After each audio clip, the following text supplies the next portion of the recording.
भारत के राजनीति के अखाड़े का खिलाड़ी बीजेपी की कहानी। क्या आप जानते हैं कि भारतीय राजनीति के इस सफर में एक ऐसा नाम है जिसने अपने विचारों से देश की दिशा और दशा दोनों को बदल दिया। जी हाँ, जिसने विवादों, विजय और विचारधारा के बीच खुद को स्थापित मजबूत किया।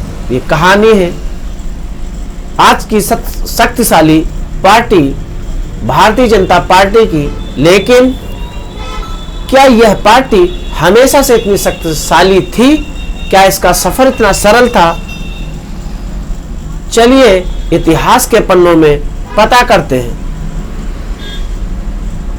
साल था 1951, जब एक नई पार्टी ने जन्म लिया जिसको हम आज भारतीय जनसंघ, इसके संस्थापक श्यामा प्रसाद मुखर्जी थी, जिनका सिर्फ एक उद्देश्य था, भारतीय राजनीति को एक नई दिशा देना।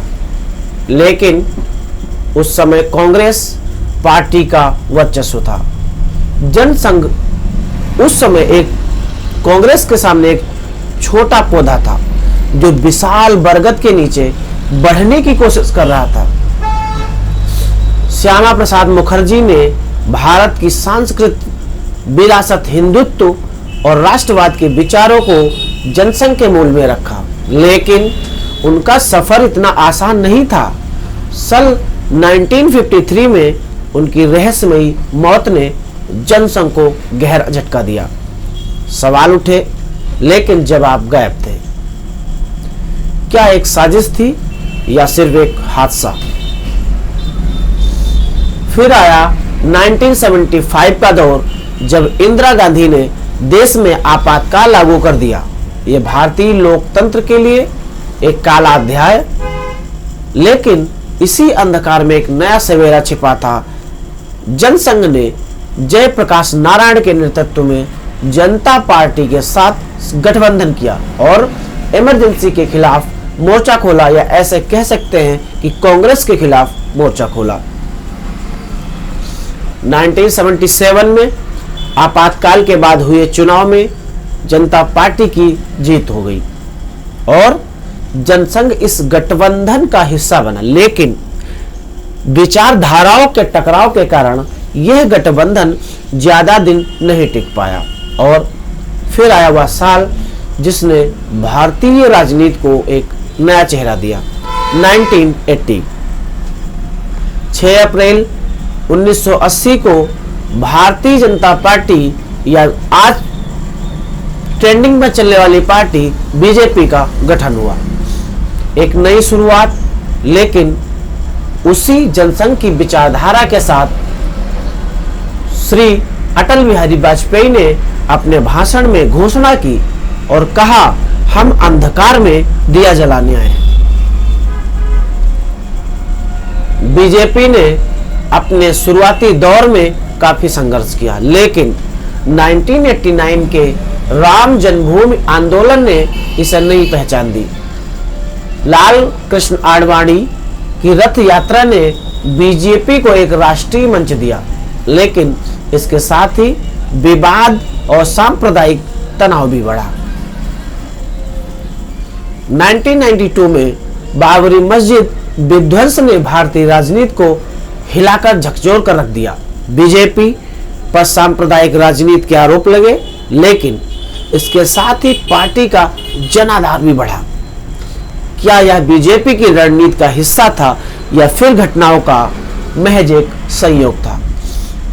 1998 में बीजेपी ने अपना पहला बड़ा कदम बढ़ाया।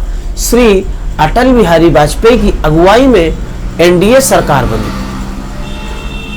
वाजपेयी जी की नेतृत्व क्षमता और कूटनीति ने उन्हें देश का प्रिय नेता बना दिया। पोखरण में परमाणु परीक्षण और कारगिल के दौरान वाजपेयी जी का नेतृत्व बीजेपी को नई ऊंचाइयों पर ले गया। लेकिन 2004 में पार्टी को हार का सामना करना पड़ा। क्या यह पार्टी का अंत था या एक नई शुरुआत? 2014 का चुनाव बीजेपी के लिए एक ऐतिहासिक मोड़ साबित हुआ। नरेंद्र मोदी एक छोटे से राज्य गुजरात के मुख्यमंत्री राष्ट्रीय राजनीति के सितारे बनकर उभरे।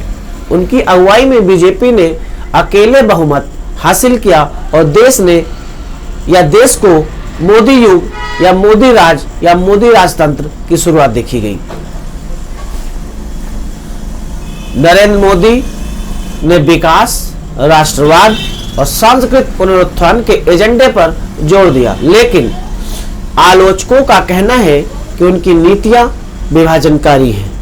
क्या मोदी सरकार ने देश को नई दिशा दी या पुराने घावों को हरा कर दिया? बीजेपी का सफर विचारधारा, संघर्ष और विजय की कहानी। एक ऐसी पार्टी जो कभी विपक्ष में एक छोटे पौधे की तरह थी, आज भारतीय राजनीति का यह एक विशाल वृक्ष बन चुकी है। पहले बताया कि कांग्रेस के वर्चस्व में एक बरगद के पेड़ के नीचे बढ़ने की कोशिश कर रही थी, आज वही भारतीय राजनीति का एक विशाल वृक्ष बन चुकी है। लेकिन यहां भी है सवाल, यह है क्या यह यात्रा अभी जारी रहेगी या जारी है, या फिर इसे नई चुनौतियों का सामना करना पड़ेगा। इतिहास का चक्र हमेशा सबको ध्यान रखना चाहिए। इतिहास का चक्र घूमता रहता है और राजनीति में कुछ भी स्थायी नहीं होता है। तो ये थी हमारे आज की वीडियो में बीजेपी के बारे में कुछ जानकारी। इसी के साथ आज समाप्त करते हैं। सभी को राम राम, जय हिंद, जय भारत।